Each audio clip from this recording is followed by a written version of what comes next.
कोशिश करिएगा। तो टॉपिक का नाम है ह्यूमन हेल्थ एंड डिजीज। तो ये टॉपिक बहुत इंपॉर्टेंट है, तो इसको हम लोग पढ़ लेते हैं फटाफट। ओके। तो सबसे पहले अगर हम बात करते हैं हेल्थ, तो व्हाट इज द हेल्थ। अच्छा,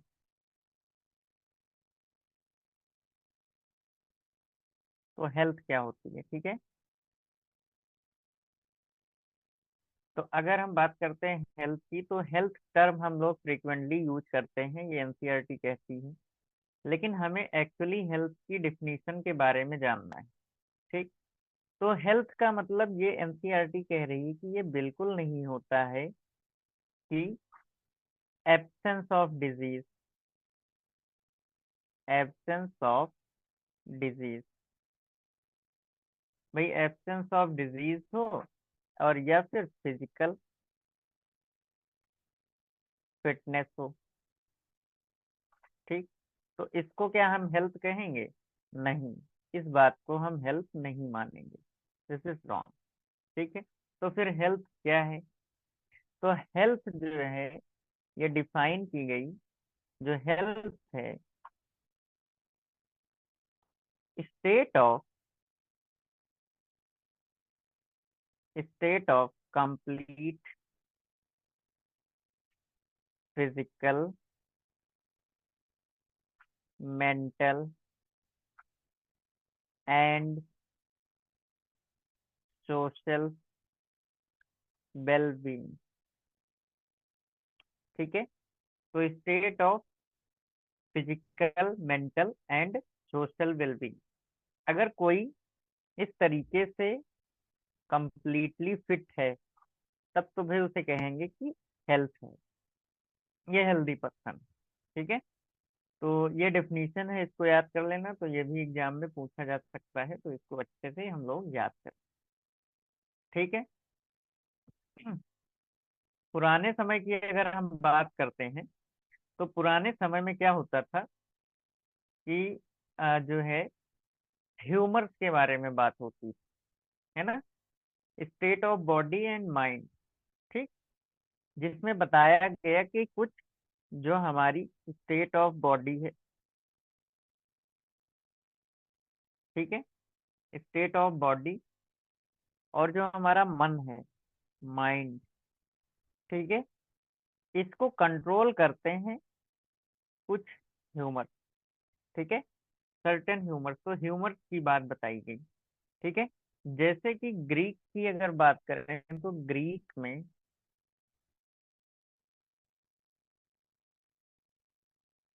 ठीक, ग्रीक जो थे, जैसे कि हिप्पोक्रात या हिप्पोक्रेट, है ना, हिप्पोक्रेट,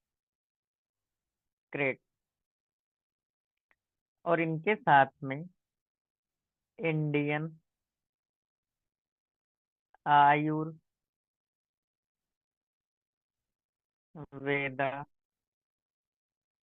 सिस्टम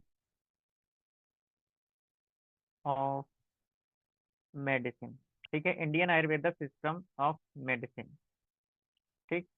तो ये लोग क्या कहते थे कि भाई इस धरती पे दो तरीके के लोग रहते हैं, ठीक, जिनके अंदर क्या होता है, दो तरीके का बाइल पाया जाता है, ठीक है। एक वो है जिनके अंदर होता है ब्लैक बाइल, क्या कहते हैं, ब्लैक बाइल, ठीक। और दूसरे वो होते हैं जिनमें ब्लैक बाइल नहीं पाया जाता, ठीक। और जिनके अंदर ब्लैक बाइल पाया जाता है, उनके लिए वर्ड यूज किया गया कि वो थोड़ा सा हॉट पर्सनैलिटी के होते हैं, ठीक। और जो लोग, जिनके अंदर नहीं होता है, वो लोगों के अंदर ज्यादा एग्रेसिवनेस नहीं होती है, गुस्सैल मिजाज के नहीं होते हैं, है ना। और दूसरा, उनका जो बॉडी टेम्परेचर है वो नॉर्मल रहता है, ठीक। लेकिन बोला गया कि ये लोग जो हैं हॉट पर्सनैलिटी के हैं, तो इनका जो बॉडी टेम्परेचर है, बॉडी टेम्परेचर ये थोड़ा सा नॉर्मल पर्सन से जिनके अंदर ब्लैक बाइल नहीं है ना, उनसे थोड़ा सा ज्यादा होता है। तो बॉडी टेम्परेचर क्या होगा यहाँ पे, हाई होगा। तो ये Hippocrates and Indian Ayurveda system of medicine का ये अपना तर्क था, ठीक है। तो ये बात बताई गई, क्लियर। लेकिन इन दोनों लोगों की थ्योरी को, इस बात को, ब्लैक बाइल और नॉन ब्लैक बाइल वाले पर्सन्स की थ्योरी को, दोनों लोगों की थ्योरी को डिसअप्रूव कर दिया। किसने डिसअप्रूव किया? This concept was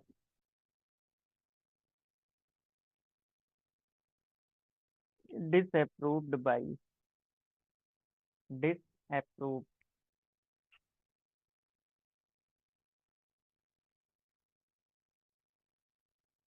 spelling disapproved by William Harvey.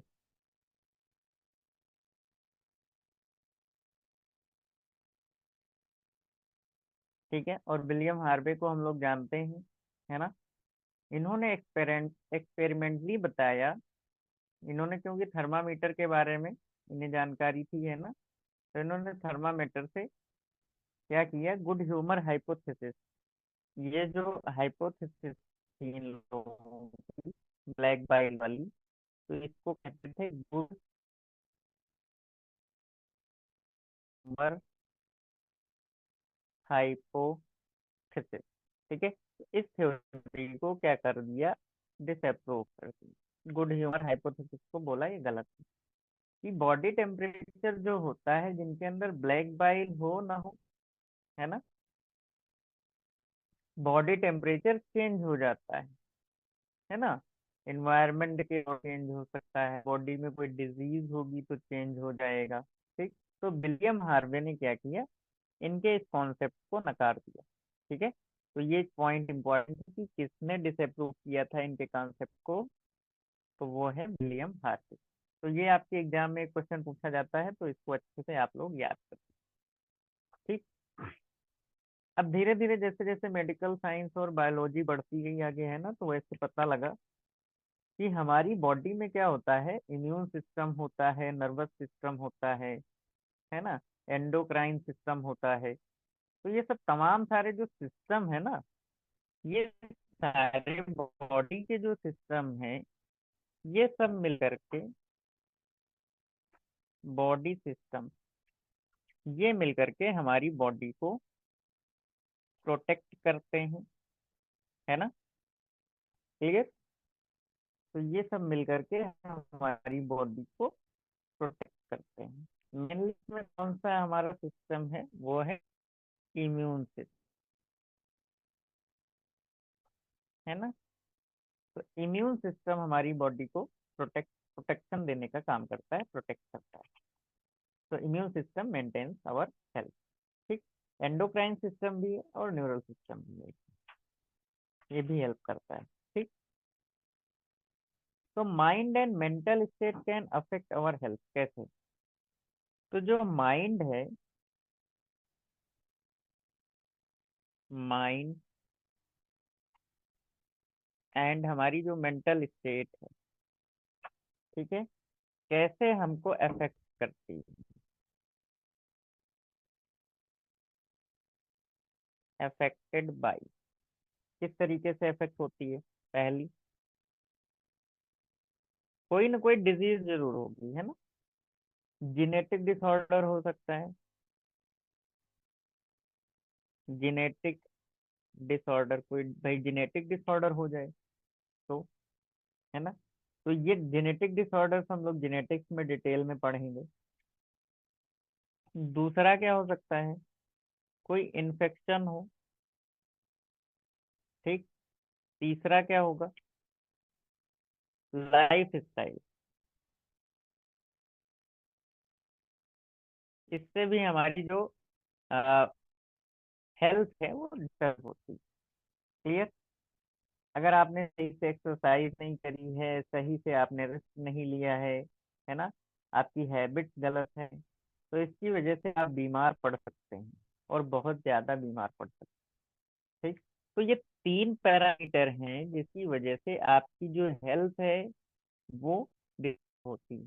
ठीक है। तो माइंड और मेंटल स्टेट को बनाए रखने के लिए क्या होना चाहिए, इन तीन चीजों से बचना चाहिए। अब जेनेटिक डिसऑर्डर होना है वो तो हो जाएगा, वो तो हम रोक नहीं सकते हैं, है ना। इन्फेक्शन जो है इनको ना होने दें, या हो रहे हैं तो उनको कंट्रोल कैसे किया जाए, ट्रीटमेंट कैसे किया जाए। हम्म। और अपना लाइफ स्टाइल, कम से कम हम लोग लाइफ स्टाइल को अपने बदल के तमाम सारी बीमारियों को ऑटोमेटिकली भगा सकते हैं अपने शरीर से। क्लियर। ये बात की आरटी ने आपको अच्छे से समझाने की कोशिश की। क्लियर। अब देखिए, अगर भाई आप फिट नहीं रहेंगे तो आपकी ये सब सुन लो, है ना। अगर आप फिट नहीं रहेंगे तो आपका जो वर्क है, वर्क कैपेसिटी जो है वो कम हो जाएगी। अब उसकी वजह से आपकी इकोनॉमी जो है वो कम हो जाएगी, और इकोनॉमी जब अगर कम हो जाएगी तो आपका लाइफ स्टाइल बिगड़ेगा, तो फिर से आप बीमार पड़ेंगे, है ना। तो मतलब ये है कि आप फिट जितना ज्यादा रहेंगे, आप उतना अच्छा अपना काम कर सकते हैं। क्लियर। अब भाई हो सके तो ज्यादा से ज्यादा, बेहतर से बेहतर आप अपना अच्छा भोजन करिए। बैलेंस डाइट लीजिए, और साफ सफाई का ध्यान रखिए, रेगुलर एक्सरसाइज करिए। तो ये सब बातें आपको बताई गई। ठीक है। योगा करिए, जिसकी वजह से फिजिकल और मेंटल हेल्थ दोनों आपकी ठीक होती है ना। अभी योगा भी चल रहा है बड़े दिनों से, देखो क्या क्या किया जाए भाई। बैलेंस डाइट लो। हम्म। Balance diet. ठीक। इसके साथ साथ आप क्या करें, पर्सनल हाइजीन। इसके अलावा रेगुलर एक्सरसाइज। एक्सर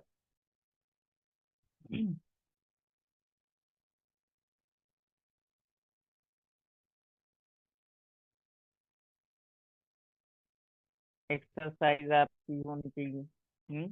योगा होना चाहिए। ठीक है। तो इससे आप काफी हद तक तमाम सारी बीमारियों को ठीक कर सकते हैं। ठीक है। ये सब आपकी एनसीईआरटी में लिखा गया है, आप पढ़ लो। अब अगर कोई डिजीज हो रही है या नहीं होने देना चाहते हैं, तो आप वैक्सीनेशन कराइए। हम्म। और अगर कोई डिजीज हो गई है तो फिर उसका आप ट्रीटमेंट लीजिए। अगर वो कंटेजियस डिजीज है, फैलने वाली बीमारी है, संक्रामक रोग है ना, तो आप दूसरों से दूर रहिए, जैसे कोरोना में रहा गया, है ना। तो ये सब चीजें जो होती हैं वो बहुत ही इम्पोर्टेंट होती हैं। इसके अलावा हम्म इसके अलावा जो है, अब एक और बीमारी है सोसाइटी में, है ना। वो कौन सी है, drug and alcohol abuse. Drug and alcohol abuse. तो ये भी इसी में है, कवर किया जाएगा, है ना। तो इसकी वजह से भी सोसाइटी अनहेल्दी हो रही है और इंसान भी अनहेल्दी हो रहे हैं। ठीक है। तो इसको हमें जो है, इसको भी ध्यान में रखना है, और इसको भी हम डिटेल में आपको पढ़ाएंगे, क्योंकि इसमें से भी आपके यहाँ क्वेश्चन आता है। क्लियर। तो ये एक ओवरव्यू हो गया हमारा जो चैप्टर है, इसके बारे में हम डिटेल में पढ़ेंगे। तो अब चलते हैं, हेडिंग लिखते हैं, व्हाट इज द डिजीज। तो नेक्स्ट पेज पे चलते हैं और लिखते हैं डिजीज।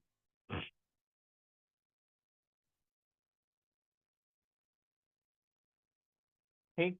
तो डिजीज, जो डिजीज होती हैं, ये बेसिकली दो ग्रुप में डिवाइड की गई हैं। जो डिजीजेज हैं इनको हमने दो ग्रुप्स में बांटा है। कौन कौन सी। एक होती है इन्फेक्शियस डिजीज, इन्फेक्शियस। और दूसरी जो होंगी वो कैसी होंगी, नॉन इन्फेक्शियस। ठीक। तो infectious disease and non infectious disease. अब इन्फेक्शियस डिजीज है ये फर्दर दो तरीके से इनको बांटा गया है। कौन सी? Contagious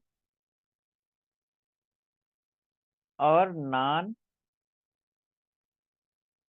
contagious. ठीक।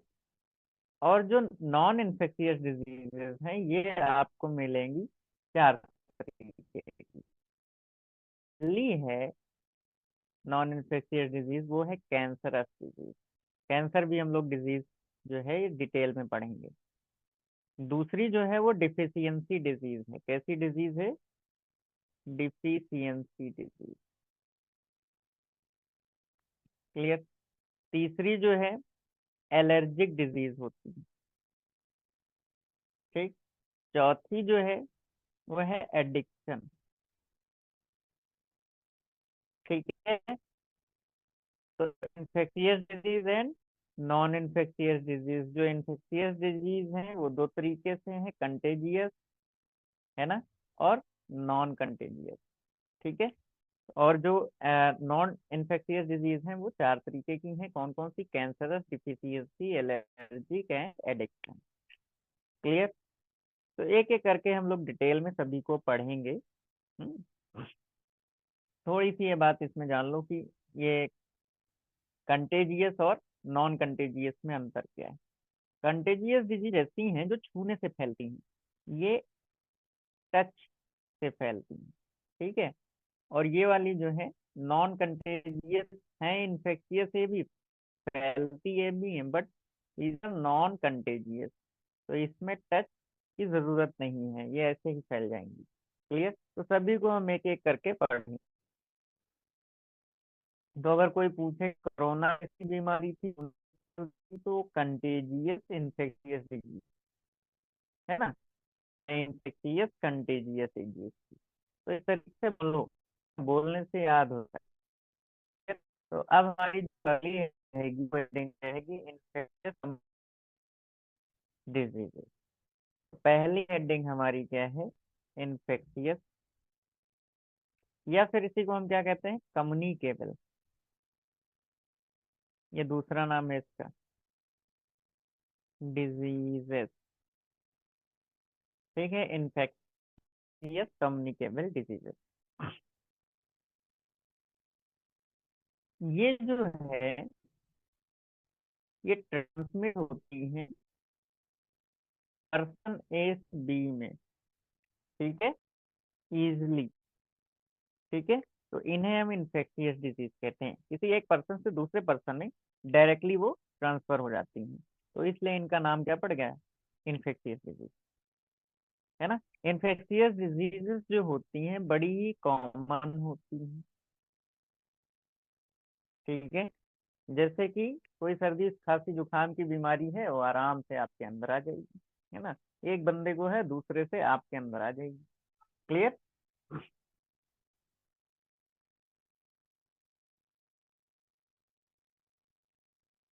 और सम इन्फेक्शियस डिजीजेस होती हैं जो फेटल होती हैं, जानलेवा होती हैं।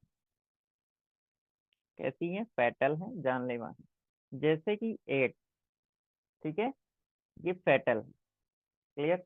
और ये भी कम्युनिकेबल डिजीज है या इन्फेक्शियस डिजीज है। क्लियर। तो इसको हम अच्छे से, इसको एड्स को तो हम डिटेल में पढ़ाएंगे अब। ओके। फेटल का मतलब होता है जानलेवा या घातक। है ना। क्लियर। जानलेवा या फिर घातक। तो ये हो गया। अब चलते हैं आगे नेक्स्ट पेज पर। तो अब हमारा जो डिवीजन था, जो क्लासिफिकेशन था डिजीज का, तो उसमें हमने पढ़ा था पहला कंटेजियस डिजीज, है ना, इन्फेक्शियस में कंटेजियस। तो अब इसमें हम पढ़ेंगे पहला कंटेजियस।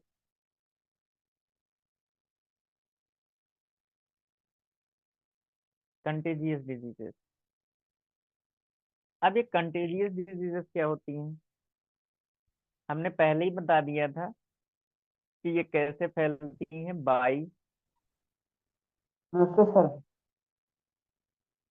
नमस्ते बेटा, कैसे हो? बढ़िया सर। कांटेक्ट। ठीक है, ये कैसे फैलती हैं? By contact. तो ये फैलेगी जो है कांटेक्ट के द्वारा, वन पर्सन टू अनदर। एक पर्सन ए है, इसने क्या किया? छुआ। ठीक, इसने क्या किया? बी को छुआ, और बी में भी डिजीज हो गई। ठीक, तो ये जो बीमारी है ना, ये कैसे फैल रही? तो ऐसी बीमारियां जो सुबह से फैलती हैं उन्हें कहते हैं कंटेजियस डिसीज। क्लियर? तो ये इंपॉर्टेंट पॉइंट है, इसको मार्क कर लीजिए, ये एग्जाम में पूछ सकते हैं। तो इसका एग्जाम्पल जो होगा वो क्या होगा आपका? और बहुत अच्छे से समझिएगा, है ना, कंफ्यूजन वाले टर्म हैं जो एग्जाम में गलत हो जाते हैं। मीजल्स। ठीक है, मीजल्स मतलब खसरा, ये सब नाम सुने होंगे। चिकन पॉक्स, है ना। अब बीमारियां पढ़ो तो लगता है कि यार सच में हम लोग मेडिकल के स्टूडेंट हैं, है ना, मेडिकल में जाना चाह रहे हैं। चिकन पॉक्स, जी सर। Small pox. ठीक है। हाँ, नहीं तो फिर इतिहास भूगोल वाले लगते हैं, पढ़ते जा रहे पढ़ते जा रहे। जी sir. Ringworm, conjunctivitis, conjunctivitis. ठीक है। अब देखो, मुझे भी कोल्ड कर दिया एक मास्टर साहब ने, उनके साथ में हम बैठे हुए, और उनके कोल्ड था, उन्होंने बाद में बताया। हम्म पता इतना ज्यादा लगा नहीं, और उनसे हो गया। ये लो।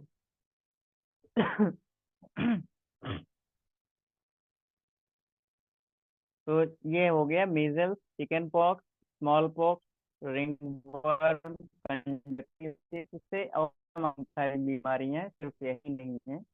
तो ये सब कैसे फैलती हैं? छूने से फैलती हैं। अच्छा, कंजक्टिवाइटिस का मतलब होता है आंखें नहीं हो जाती हैं गर्मियों में ज्यादा, बच्चे क्या हो, है ना, लाल हो जाती हैं एकदम, है ना। ये देखो, ये आंखें देखो, हमने लाल से ही बना दी है, नहीं? तो ये आंखें क्या हो जाती हैं? ऐसे ऐसे लाल होती है, ये देखो फैली है ना, आई फ्लू टाइप की, है ना। ये आई फ्लू था। ठीक है, तो ये जो है, इसको कहते हैं कि देखने से हो जाता है। कहते हैं ना कि ये बीमारी देखने से हो जाती है, लेकिन ये बात देखने से गलत। ठीक है, देखने से नहीं होता है, छूने से होता है। तो जो सर कंजक्टिवाइटिस कोरोना, याद कर लीजिए कि भाई ये टच से फैलती है। हाँ, सर जो कोरोना फैला फैला था वो वही उसी कहते हैं सर, जो आँख लाल हो कोरोना जाती। तो अलग चीज है। नहीं जो नहीं, आंखें लाल कोरोना। हो रही थी अभी, आई फ्लू जो हुआ था, है जी ना, जी सर, वही तो है। आंखें भर आ रही थी, तो वो है कंजंक्टिवाइटिस। ठीक है, और कंजंक्टिवाइटिस देखने से नहीं फैलता, ये ध्यान रखना, ये एक भ्रम है। ठीक है, तो कई जी बार एग्जाम में पूछ लेता है वो कि क्या देखने से भी फैलता है कंजक्टिवाइटिस, तो ऐसे अगर आपने टिक कर दिया आंसर सही, तो वो गलत माना जाए। ठीक है, टच से फैल।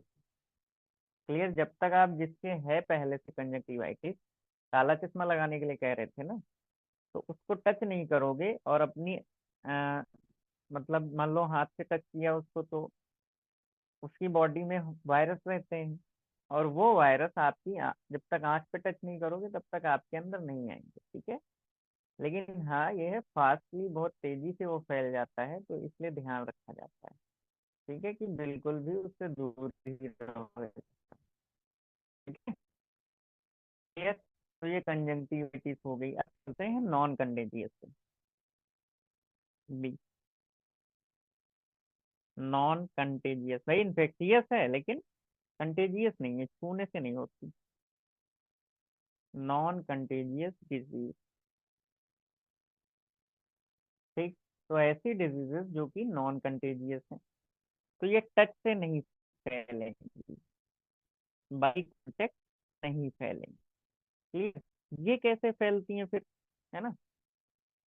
ज्यादातर ये जो है, ये फैलती हैं बाई वेक्टर। ठीक है, बाई वेक्टर फैलती हैं। क्लियर। तो इनको हम अच्छे से याद कर लेंगे यहाँ। अब इसमें जो पहली बीमारी है वो क्या है, वो है फाइलेरिया, डेंगू और मलेरिया। ठीक है, तो ये सब कैसे फैल रही हैं, वेक्टर के द्वारा फैल रही हैं।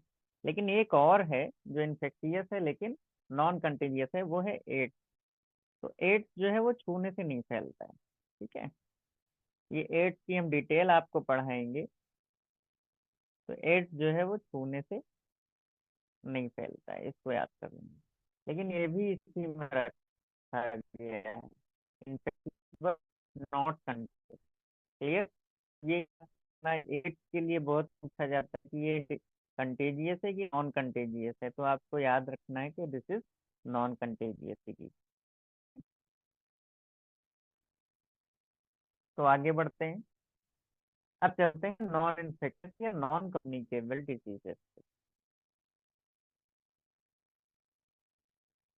दूसरी है नॉन इन्फेक्टियस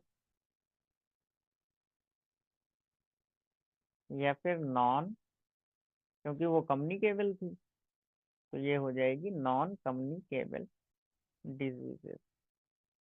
ठीक। तो ये ऐसी बीमारियां हैं जो बिना टच के फैलती हैं या बिना किसी व्यक्ति फैलती हैं, है ना। फैलना नहीं कहेंगे इसे, हम कहेंगे होना, है ना, ये टर्म सही रहेगा। ठीक, तो ये ऐसे हो जाती हैं, है ना। कैसे होती हैं, डिफिशियंसी के कारण हो सकती हैं। जैसे कि कैंसर है, कैंसर तो डिफिशियंसी से नहीं होगा, वो कोई और कारण रहते हैं। डायबिटीज है ना, ये डिफिशियंसी से हो जाती है। डायबिटीज है, हाइपरटेंशन है, और ये सब हम डिटेल में पढ़ेंगे, है ना। क्वाशियोरकर है,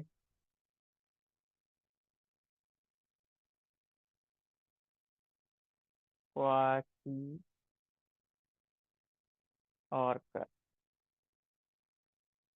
ठीक है, तो क्वाशियोरकर को भी हम डिटेल में आपको पढ़ाएंगे फिजियोलॉजी में, है ना। तो नॉन इन्फेक्शियस डिजीजेस जो हैं, सबसे ज्यादा डेथ जो होती है वो ये कॉज करती है, ये ध्यान रखना। सर ये एक क्वेश्चन डेडली है। है ना। ये सबसे ज्यादा मोस्ट डेथ ये इसी की वजह से होती है। हाँ, क्या कह सर रहे। एक क्वेश्चन है। हम्म। सर जो शरीर में मतलब जैसे दादा परदादा होते हैं तो दाग पड़ जाता है चेहरे पे या हाथ में, वाइट कलर हो जाती है, किस तरह होता है सर? फिर से बताओ, समझ में नहीं आ रहा है क्वेश्चन तुम्हारा। सर जैसे जो शरीर में सफेदपन हो जाता है, किसके कारण होता है सर ये? हम्म। ये जैसे अच्छा, दादा परदादा हो तो हम्म। होते हैं। देखो, उसके चांस तो जेनेटिक भी होते हैं, और दूसरा ये है कि एक जो है WBC का नंबर बॉडी में बढ़ जाता है ना। तो इस वजह से सफेद दाग डिजीज है, और उसको हम आपको डिटेल में बताएंगे आगे। क्लियर, समझे। तो वो भी एक कैंसर का ही रूप होता है। ठीक है, बल्कि वो है ही कैंसर ही। ठीक। तो उसको हम डिटेल में आपको वहाँ पे बताएंगे। ठीक है, उसके होने के कारण तो बहुत सारे हैं, लेकिन वो भी कारण। ठीक। ठीक सर। तो ये हो गया study of cause of disease. Disease कैसे होती है। ठीक। तो इसका पता लगाने के लिए जो भी हम अध्ययन करते हैं, जो जो कुछ भी हम पढ़ते हैं समझते हैं, दैट इज कॉल्ड इटियोलॉजी। ठीक है, तो एटियोलॉजी। ओके, तो ये एनसीईआरटी में दिया गया है, तो इसको आप अच्छे से याद करिए, ये बहुत इंपॉर्टेंट है। अब कुछ लोगों को होता क्या है कि भाई हमें ये बीमारी हो जाएगी, हमें ये बीमारी हो जाएगी। Irrational fear of disease. तो ये डिफिनीशन में लिख रहा हूँ, मतलब ये इम्पोर्टेंट है ना। तो इरेशनल फियर ऑफ डिजीज, अगर किसी को हो रहा है, उसको लगता है हमें ये भी बीमारी हो जाएगी, ये भी बीमारी हो जाएगी, दैट इज कॉल्ड पैथोफोबिया। ठीक है, तो पैथोफोबिया कहते हैं उसे। फोबिया का मतलब होता है डर, और पैथो का मतलब डिजीज। ठीक है, तो डिजीज से बीमारी का मतलब बीमारी का डर या डिजीज से डरना। ठीक है, तो उसी को हम कहते हैं irrational fear of disease, which is called pathophobia. एक टर्म में आपसे एग्जाम में पूछा जाता है, तो इसको हम लोग याद करें। ठीक, अब चलते हैं कॉमन डिजीजेज इन ह्यूमन। तो हमारी अगली हेडिंग है कॉमन डिजीजेज इन ह्यूमन। और कल मैं पूछूंगा, आप लोग सब लोग याद करके बैठिएगा भाई, है ना, ऐसे नहीं चलेगा, ताकि क्लास का क्लास में ही याद हो जाए। हम्म। तो अब बीमारी कैसे फैलती है, तो इसके कारण तो हम बहुत सारे जानते हैं सब लोग, है ना, क्या क्या हो सकते हैं। एक तो वायरस हो जाए, है ना, वायरस से, है, बैक्टीरिया से, फंजाई से, प्रोटोजोवन, ये इन्फेक्शियस डिजीजेस की बात कर रहे हैं, एंड हेलमिंथ। हेलमिंथ, हेलमिंथ मतलब कीड़े। ठीक है, तो इन सभी को हम, जिसकी वजह से बीमारी हो रही है, इन सभी को मिला करके हम क्या कह देते हैं, ये सब क्या है बेटा, पैथोजन। बीमारी कैसे होती है, पैथोजन से होती है। समझ में आई बात, क्लियर। तो इन पैथोजेंस के बेसिस पे जो भी बीमारियां हो रही हैं, उन सभी को हम एक एक करके डिटेल में पढ़ने वाले। ठीक, तो पहली बीमारी जो है वो है टाइफाइड। टाइफॉइड, ठीक है, तो टाइफॉइड आप सभी लोग जानते हैं। ठीक है, आगे बढ़े, तो हेडिंग डालेंगे हम लोग टाइफॉइड। स्पेलिंग अच्छे से याद कर लीजिएगा टाइफॉइड की। पहली बीमारी है टाइफॉइड। ठीक, तो टाइफॉइड जो है, ये होता किससे है। एक देखो बैक्टीरिया है जिसका नाम है सैल्मोनेला टाइफी, या टाइफी म्यूरियम लिखा जाता है। ठीक है, आप इतना लिख देंगे तब, और याद कर लेंगे तो आपको पूरा मार्क्स मिल जाएगा। ठीक है, तो सैल्मोनेला टाइफी। ओके, अब ये जो होता है सैल्मोनेला टाइफी बैक्टीरिया, ठीक, ये हम लोगों की छोटी आंत में पाया जाता है। कहाँ पे, स्मॉल इंटेस्टाइन। ठीक, स्मॉल इंटेस्टाइन में जाता है। ठीक, और वहां से ये क्या करता है, माइग्रेट कर जाता है अदर ऑर्गन्स में, यहाँ से अदर ऑर्गन्स में भी चला जाता है। ठीक, इसमें होता क्या है, सस्टेन्ड हाई फीवर, बहुत तेज बुखार होता है लंबे समय तक। Sustained high fever.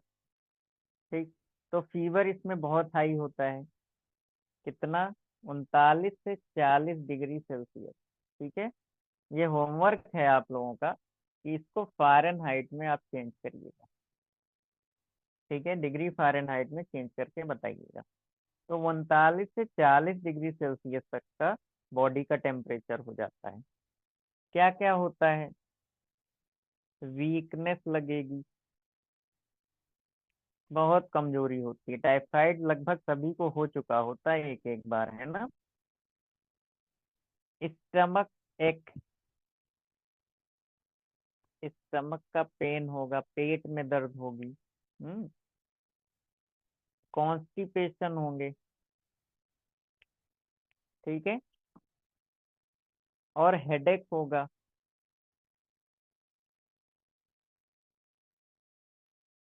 हेडेक होगा, लॉस ऑफ एपेटाइट। ठीक है, भूख कम लगेगी, है ना, या नहीं लगेगी। क्लियर। ये सारे सिम्टम होते हैं। होता क्या है कि अगर लंबे समय तक आप इसका इलाज ना करें, ठीक है, तो ये क्या कर देता है, इंटेस्टाइनल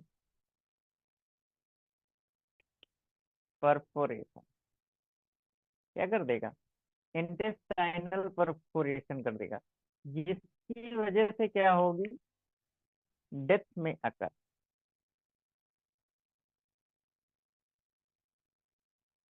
इन सीवियर केसेस। ठीक है, इन सीवियर केसेस। ठीक है, तो अगर घातक समस्या बन गई है, लंबे समय से आपने इलाज नहीं कराया है, तो बड़ी तकलीफ है, इसको अच्छे से ठीक है, तो फिर इसमें जान भी जा सकती है। टाइफाइड बहुत ही खतरनाक है। ठीक, होता कैसे है ना, ये देखो होता कैसे है, इंजेक्शन ऑफ या injection of contaminated feed and water. Feed नहीं कहेंगे यहाँ पे, हम कहेंगे फूड, क्योंकि हम लोग इंसान, ठीक, कंटेमिनेटेड फूड एंड वाटर। ठीक है, कंटेमिनेटेड फूड एंड वाटर जब भी कभी यूज करते हैं, खा पी लेते हैं, तो आपको टाइफाइड होने के चांसेस ज्यादा होते हैं। तो कभी भी बाहर जाओ तो भाई अच्छे से ध्यान से खाओ, है ना, थोड़ा पैसे ज्यादा लग जाए लेकिन अच्छे से एक जगह पे खा लो, है ना, नहीं तो बाद में डॉक्टर को देने पड़ेंगे और मेडिकल को देने पड़ेंगे। अब इसकी जांच कैसे करेंगे, है ना, तो डॉक्टर जो है वो एक टेस्ट लेते हैं, है ना, तो इसके लिए जो टाइफाइड फीवर होता है, टाइफाइड फीवर, ठीक, तो इसके लिए एक टेस्ट लिखा जाता है, और वो टेस्ट है विडाल। ठीक है, कहते हैं जाओ विडाल करा के लो। ठीक, तो विडाल में अगर मिल गया बैक्टीरिया, तो है ना, तो फिर वो दवा देंगे। ठीक है, दवा कौन सी देते हैं, क्लोरम या निकॉल है, एंटीबायोटिक होती है। देखो ये कैसे फैलती है, कंटामिनेटेड फूड वाटर से। ठीक, कंटामिनेटेड फूड एंड वाटर से ये देखो बनी, है ना, टाइफाइड का नाम कैसे पड़ा, एक लेडी थी जिसका नाम है मैरी मेलोन। ठीक है, अमेरिका में थी, ठीक है, मैरी मेलोन थी, वो ढाबा चलाती थी, ढाबा, है ना, ढा ढा लिखना पड़ेगा।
हेलो, आवाज आ रही है?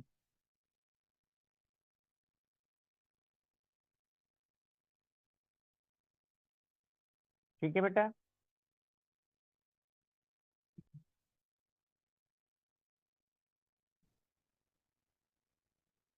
अरे, कैमरा। तो देखो, आज जो है कुछ नेटवर्क प्रॉब्लम है। तो आज हमने जितना पढ़ा किया है, हम इसको यहीं पे वाइंड अप करते हैं, ठीक है? तो आपका टाइफाइड जो है वो कंप्लीट हो गया। क्लियर? तो इसके आगे हम निमोनिया पढ़ेंगे, कॉमन कोल्ड पढ़ेंगे, मलेरिया पढ़ेंगे, एड्स पढ़ेंगे, कैंसर पढ़ेंगे, है ना? तो तमाम बीमारी है जिनको हम पढ़, फिर अल्कोहल, ड्रग एंड अबूज पढ़ेंगे, ठीक है? तो सबको पढ़ेंगे डिटेल में। तो आज यहीं रखते हैं, क्योंकि कुछ नेटवर्क प्रॉब्लम है, बीच बीच क्लास कट जाएगी। ओके, तो चलिए फिर, टाटा, गुड नाइट। अभी तो 7 भी नहीं बजे, गुड नाइट बोले थे आप, हैं?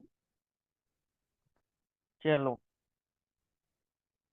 हाँ, बिल्कुल नहीं आ रही हो, हमें पता है। बिल्कुल आ रही नहीं आ रही। ओके, बिल्कुल नहीं, हम नहीं पढ़ेंगे। तो चलिए भाई, आज यहीं तक रखते हैं। Okay, bye.